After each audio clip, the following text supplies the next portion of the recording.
Quando eu era adolescente, há muito, muito tempo atrás, em uma galáxia tão distante, eu era um adolescente magro, um adolescente recluso, meio desajeitado, que gostava de ler quadrinhos. E um desses quadrinhos que eu lia era uma revista em preto e branco. E eu lembro que alguns amigos meus, eles falavam assim, cara, por que que você lê isso aí, preto e branco, meio datado? Por quê? Porque essa galera, nessa época, é, foi o auge da Image Comics. E a Image Comics foi uma das primeiras editoras a trazer, foi pioneira na colorização digital.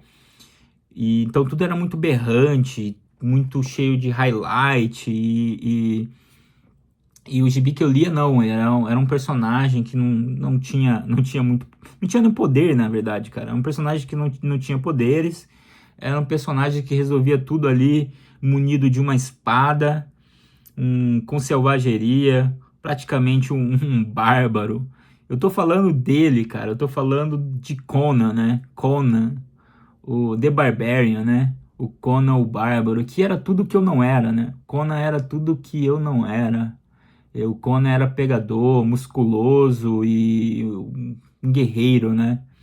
Um guerreiro aí da era iboriana. E eu acompanhava essa revista mensalmente. Eu acompanhei ela durante o ano de 96, 97 e 98. E foi a pior fase, na verdade, do Conan na Abril, né? O Conan da Marvel pela Abril no Brasil, né? Eu comprava em banca, eu comprava ela em banca e acompanhava ela aí, uma banca que tinha na esquina, perto de casa. Saudade, né? Saudade dessa época aí. E, enfim, né? Se você chegou aqui, né? E você não se inscreveu ainda no meu canal, se inscreva, dê um like, compartilhe, ah, interage e faça com que esse canal e que essa história chegue a mais pessoas. Conan the Barbarian. Então, em 2018 eu voltei a colecionar quadrinhos e um dos quadrinhos que eu comecei a comprar naquela época era justamente o Conan, que tinha acabado de sair, tinha acabado de voltar para Marvel. E na época tinha o Conan, o Bárbaro e o Conan e a Espada Selvagem do Conan. E eu acabei optando só pelo Conan o Bárbaro, porque a Espada Selvagem do Conan não tinha graça pra mim. Ela não era formato magazine, em preto e branco, e aí eu meio que desencanei e o Conan Bárbaro era legal. E hoje em dia, na verdade, tô comprando as antigas e tô tentando completar essa coleção também da Espada Selvagem. O Conan o Bárbaro eu acompanhei até o final, até o Rei Conan, e depois a Marvel abriu mão dos direitos e o direito voltou para os donos, né? E agora tá saindo pela Titan, né? Pela Heroic Signature. Enfim, e aí eu voltei a acompanhar o Conan, né? Na sua casa nova, que é a Titan, né? A Titan Comics. E o ano passado, a gente tem um evento aqui na gringa chamado Free Comic Book Day.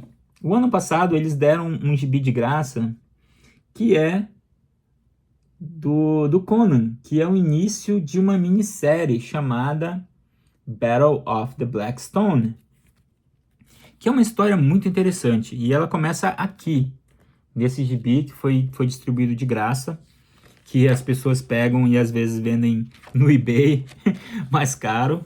Quer dizer, mais caro não, né? Porque o bagulho foi de graça. E aí começa aqui no Texas, a história dessa minissérie começa no Texas com um personagem muito conhecido aí dos fãs do Robert E. Howard, que é o James Allison. Isso aqui, cara, é o início do Conanverse, do multiverso do Robert E. Howard. Cara, sensacional. Eu gostei dessa história. Eu gostei dessa história. Ela começa aqui no Free Comic Book Day. A gente tem na próxima página o Conan de calça, que é um dos meus Conans preferidos, porque não que eu tenha algo contra o Conan de cuecão de couro, mas é que esse Conan aqui é o Conan do filme, né? É o Conan do segundo filme do Arnold Schwarzenegger. Enfim, e aí a gente tem esse vilão aqui, esse personagem que tá com um artefato que vai estar ligado à história dessa minissérie, que é a Blackstone, né? Que é a Pedra Negra, que é um objeto amaldiçoado que assombra a vida do Conan há muito tempo. E assombra a vida de outros personagens do Robert E. Howard que vão estar ligados nessa história aqui, né? A Pedra Negra, a gente vê aqui a volta, spoiler, né? A volta da Brisa, ou Brisa, que é um nome sensacional, né? Parece nome de hippie. A mãe dela parece que ficou ali. Será que eu coloco Janis Joplin ou eu coloco Brisa? Enfim. Aí a gente tem os outros personagens do criado pelo Robert E. Howard, que é um deles mais famosos, né? É o Solomon Kane. E aí a gente tem a Dark Agnes, que é essa francesa à la Alexandre Dumas. Esse cara aqui é uma espécie de... Uma espécie não, né? Porque isso que vem antes, mas posso associar aí ao Indiana Jones, né? O El Borak. E esse cara aqui, que é o John Kirwan, que ele tem um outro ajudante, né? Ele tem são em dois. O John Conrad, que são uma espécie também de Indiana Jones, a lá Sherlock Holmes, a lá Agatha Christie. Muito interessante, cara. E essa minissérie coloca esses personagens todos juntos, numa única história. Personagens de linhas temporais diferentes, né? Aqui a gente vê a apresentação dos personagens e aí meio que você se situa aí no... Mesmo que você não seja um grande conhecedor do universo do Robert E. Howard, você vai... Olha, tem sketch aqui, que legal.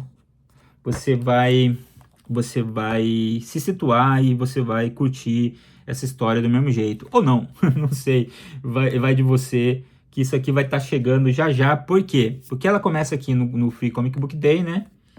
Com a introdução dos personagens e explicação. E eles meio que vão estar ligados a essa maldição, né, da Pedra Negra. E ela depois parte, né? A primeira história mesmo...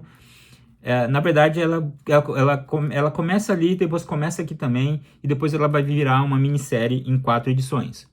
Mas a introdução começa aqui na Espada Selvagem, né, na Savage Sword, número 4, que tá chegando aí, né, porque parece que eu vi que aqui tá no número 8, e vai pro número 9, eu acho.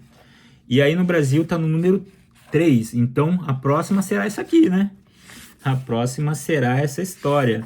E aí aqui a gente tem umas introduções, né? Tem também uma introduçãozinha aqui do próprio escritor, né? O cara que tá à frente aí do Conan na Titan, que é o Jim Zub. E meio que você se situa, você não fica boiando no que tá acontecendo, o que é a Pedra Negra, né? A Blackstone. E uma história bem desenhada, cara. Até gostei aqui da arte do Conan. Aí a gente começa com o Conan. Tem uma historinha bem breve mesmo, poucas páginas do Conan, ligando ele aí, né? Falando qual que é a ligação dele com a Pedra Negra. Depois a gente passa pro Solomon, que é um dos personagens meus preferidos na Espada Selvagem atual da Titan. O Solomon Kane, né? Esse cara aí que parece o cara da veia Quaker.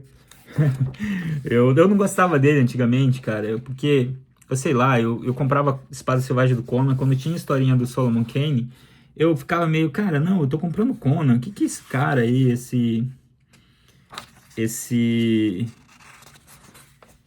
esse personagem que não era o Conan. Enfim... Ele enfrenta aqui um puta demonhão e tal. Desculpa o spoiler, eu vou tentar não dar muito spoiler, né? Mas mostrando aqui a arte e um pouco da arte pra vocês, que é uma arte legal até, a do Solomon Kane. Aí a gente passa por uma breve história da Brisa, né? E a ligação dela, que é bem interessante. A história dela, acho que é uma das que eu mais mas gostei aí da ligação dela com a Pedra Negra. Tem uma coisa meio a ver com a mãe dela e tal. Ela quando era criança, a tribo dela e o clã, né? Enfim, aí a gente passa pros cara. Esse vídeo já tá ficando longo. Pros cara aí, o John Conrad e o John Kirowan, que são a galera mais, um período um pouco mais moderno aí, né? A galera essa história que se passa no Egito. E eles também se deparam com a Pedra Negra, a maldição da Pedra Negra. A arte não é tão boa dessa história aqui, mas enfim, vale a pena. Eles correndo aqui, né? Uma coisa meio Indiana Jones, meio Alan Quatermain, que lembra do Alan Quatermain, as Minas do Rei Salomão, com a Sharon Stone, que era o Indiana Jones da Shopee, que passava no SBT. E aí a história da Dark Agnes, né? É um estilo mangá.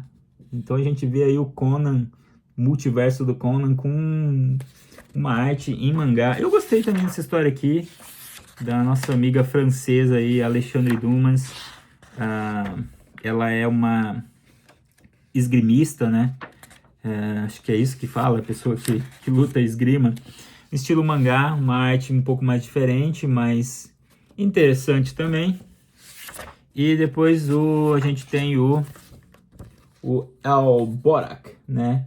Que ele é mais uma pegada mesmo Indiana Jones, assim, um cara meio que lembra personagem galã de novela das 8, uma coisa meio Marcos Pasquim, não era? Uma coisa meio pescador parrudo, uma coisa meio camisa meio aberta, sabe? Os galãs da novela das 8. Enfim, Rede Globo. Aí depois dessa história ela vai para ela continua numa minissérie em 4 edições. Então eu vou encerrar aqui, e é um vídeo sem spoiler, então eu não vou contar a história para vocês. Fiquem aí vamos ver como é que a editora Panini vai lançar isso aqui, porque aqui foi lançado em 4 edições, a minissérie, né? Eu tenho essa aqui, número 1, a número 1, só que com capa variante. Aí tem a número 2, o Conan e o Solomon Kane, o Conan, a Brisa e a Agnes, é a número 3, e a número 4, que tem o Conan. É uma história bem interessante, um estilo meio... Ela lembra até um pouco Slash, não na estrutura do roteiro, porque vocês sabem, né, o que é esse gênero do terror, do Sexta-feira 13, porque os personagens... Vou dar um spoiler aí, não vai? Os personagens vão desaparecendo, e que nem esses filmes, né, Sexta-feira 13, e uma coisa meio Highlander, né, no final só resta um. É legal, gostei dessa minissérie, espero que vocês gostem também.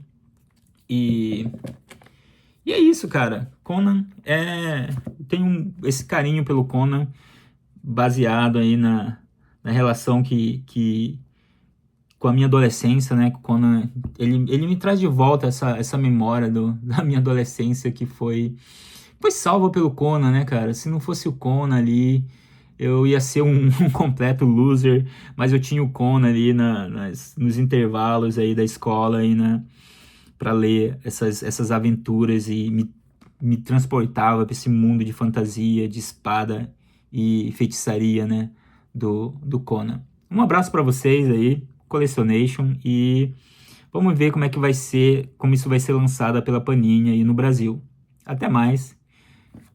Espalhe quadrinhos, fale de quadrinhos, falem de Conan, que Conan é